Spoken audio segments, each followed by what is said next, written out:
Shavua Tov les filles, j'espère que vous êtes en pleine forme, Be'ezrat Hashem. Alors on a parlé, pour celles qui ont pu se libérer hier Shabbat après-midi pour le cours, pour le shiur de Torah, à quel point Akadosh Baruch Hu, il est capable en fait de l'évater, de passer sur des fautes extrêmement graves qui sont shfichut damim, le fait de verser du sang, les relations adultères, avodah zara, mais il n'est pas capable de l'évater sur le shalom, sur le manque de shalom entre les Bnei Israël. Et on sait à quel point aujourd'hui on est tellement en désir, en attente de la Kéoula qui est imminente, c'est clair, ça se sent, ça se voit dans les événements en fait qui s'accélèrent, que c'est aujourd'hui en fait qu'il faut multiplier, qu'il faut grandir en fait, se développer dans le Shalom Be'ezrat Hashem, parce que ce qui a causé en fait la destruction du deuxième Beth Amikdash, c'est évidemment, vous le savez toutes, Sinat Rinam, donc la haine gratuite,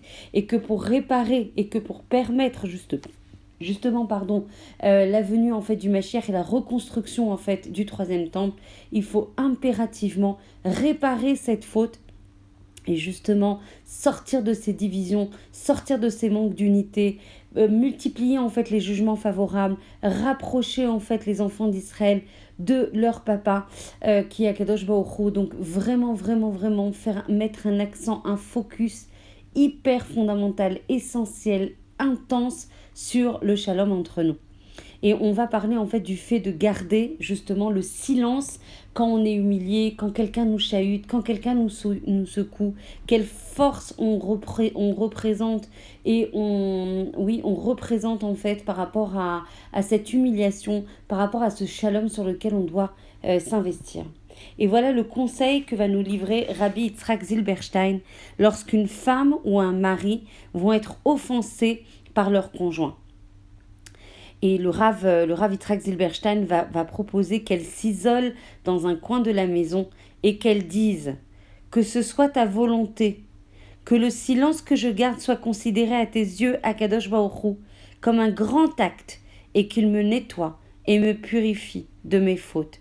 Vous savez que le Koach Hashtika, la capacité, la force de garder le silence quand justement on est secoué, chahuté, fragilisé, humilié, c'est un moment de Etratson énorme. C'est un moment où on peut demander tout ce qui nous fait défaut, tout ce qui nous coûte, tout ce qui nous est cher.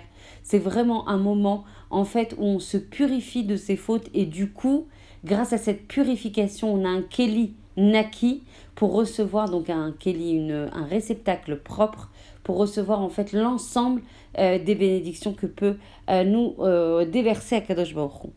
Et si l'humiliation se reproduit à nouveau, dit le Rabbi Yitzhak Zilberstein, et qu'elle est touchée au plus profond de son cœur, alors elle va prier Hachem, que ce silence lui évite d'avoir un jour une crise cardiaque.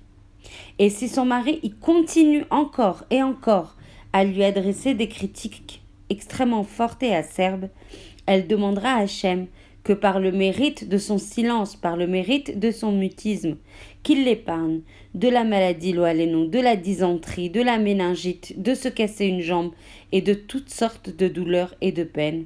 Et elle précisera enfin, car je supporte cette peine pour me plier à ce que tu as ordonné dans ta Torah. Les personnes humiliées n'humilient pas en retour, elles subissent l'humiliation et ne répondent pas. Et au sujet de ces personnes, Hachem a écrit dans la Torah Ve'ohavav ketzet hashemesh bigvurato. Ceux qui aiment Hachem vont rayonner comme le soleil dans sa gloire. Et ce passouk est rapporté dans la paracha Shoftim. Le Rav Zilberstein va encourager ces femmes ou ces maris qui vont être humiliés en leur apportant une preuve de l'immense récompense qu'ils vont recevoir grâce à l'accomplissement de cette importante mitzvah. Il existe des lois dans tous les pays du monde qui offrent aux blessés de guerre de nombreux avantages, comme la réduction d'impôts ou l'achat d'une voiture pour la moitié de sa somme, et toutes sortes d'autres réductions et privilèges. Ainsi la femme ou le mari qui peine et qui fournit des efforts surhumains pour garder le silence au milieu d'une dispute va mériter de recevoir le titre de blessé de guerre, car sa lutte est en fait la guerre d'Hachem et il est certain qu'elle recevra en récompense de nombreux avantages et privilèges. Donc on sait que c'est un exercice difficile, qu'on n'a qu'une envie, c'est de répliquer, qu'on n'a qu'une envie, c'est de surenchérir, qu'on n'a qu'une envie, c'est de se protéger par rapport à l'humiliation extrêmement dure, surtout quand c'est son conjoint, quand c'est des gens proches. Alors là, on est touché plein de cœur et on n'a qu'une envie, c'est de se protéger en surenchérissant, en marquant le fait que ça nous a touché, que c'était pas normal, que c'était pas injuste. Et donc du coup, si on arrive à surpasser ça et à vraiment se taire à ces moments-là, c'est un moment de Etratson énorme, énorme, énorme, qui non seulement va nous purifier de nos fautes, mais en même temps, le deuxième point, c'est que ça va permettre, en étant purifié de nos fautes, d'avoir un moment de Etratson où on peut demander tout ce qui nous est nécessaire, tout ce qui nous est cher. La rabbinite Chaya Rivka Shilzon affirmait que l'on apprend un enseignement de poids de la dernière phrase de la Hamida. C'est Oseh Shalom, celui qui fait régner la paix, que l'on prononce après avoir reculé de 3 pas, et en se penchant vers l'avant. De la même manière, il faut se plier, il faut reculer en arrière en faveur de la paix. Et en fait, la rabbinite Ruth Shemesh, qui est d'ailleurs accessible sur Internet pour celles qui écoutent les cours en hébreu, ce sont des cours mais fantastiques. Ruth Shemesh, tapez Ruth Shemesh, je crois que c'est aussi sur le site Kol HaLashon.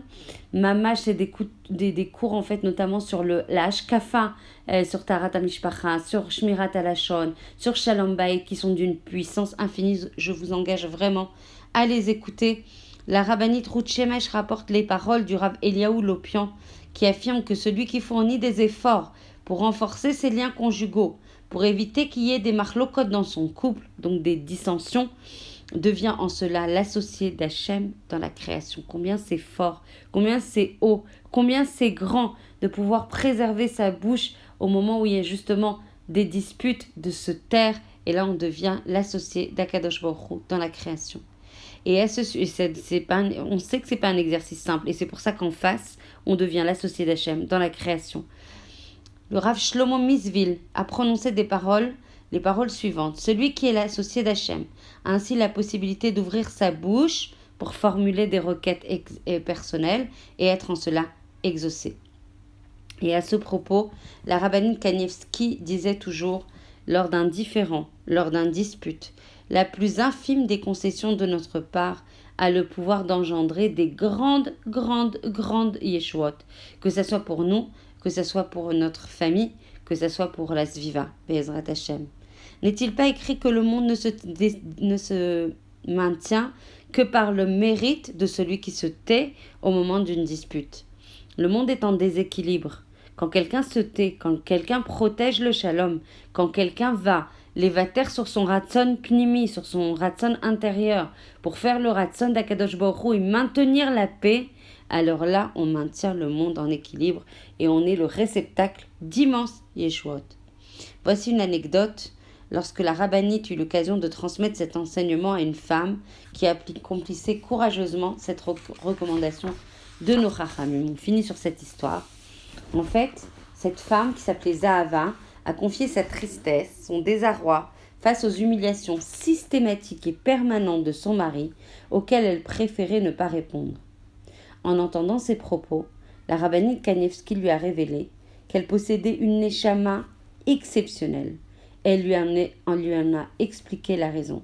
Si on entend des insultes et que l'on ne rend pas systématiquement coup pour coup, cette retenue systématique va renforcer l'âme. Et Zahava de s'étonner, ai-je réellement la chance d'avoir une telle âme? Absolument, répliqua la rabbinite, je vois que vous avez une âme élevée, une âme telle qu'il m'a été rarement donné l'occasion d'en rencontrer. La rabbinite dit alors aux femmes qui attendaient leur tour que si elles voulaient recevoir une bénédiction d'une grande tzadékette, elles devraient se dépêcher de la demander à cette femme vertueuse. Immédiatement se forma autour de Zahava une longue file de femmes qui lui demandèrent ses bénédictions.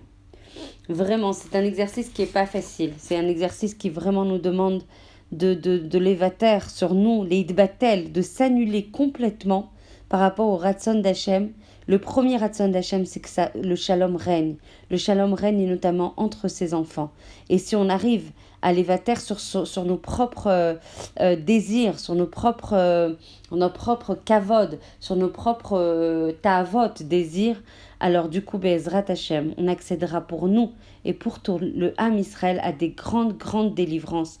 Et combien on sait qu'on en a besoin aujourd'hui, combien on est tlouyot, on est dépendante de ces Yeshuot, Be'ezrat Hashem, toutes chacune dans notre famille et de manière plus générale pour le Ham Israël, combien de faire régner le shalom va réparer la faute qui a causé cette horreur de destruction en fait du deuxième Beth Amikdash, combien on se sent seul sans la présence de la Shrina, avec la galoute de la Shrina, et combien il est important de réparer ce manque de shalom de façon à ce qu'on puisse accéder très très vite à la Geoula Berachamim Be'ezrat Hashem. Je vous embrasse très très fort, je vous souhaite une journée remplie de shalom, de Yeshuot grâce à ce shalom, et que l'on puisse accueillir le Mashiach aujourd'hui. N'oubliez pas, comme conseiller à nos giborot qui sont venus en fait malgré la chaleur assister au cours de Torah, n'oubliez pas d'acheter votre vêtement pour attendre le Mashiach. C'est très très très important. C'est une mitzvah atsuma d'acheter un vêtement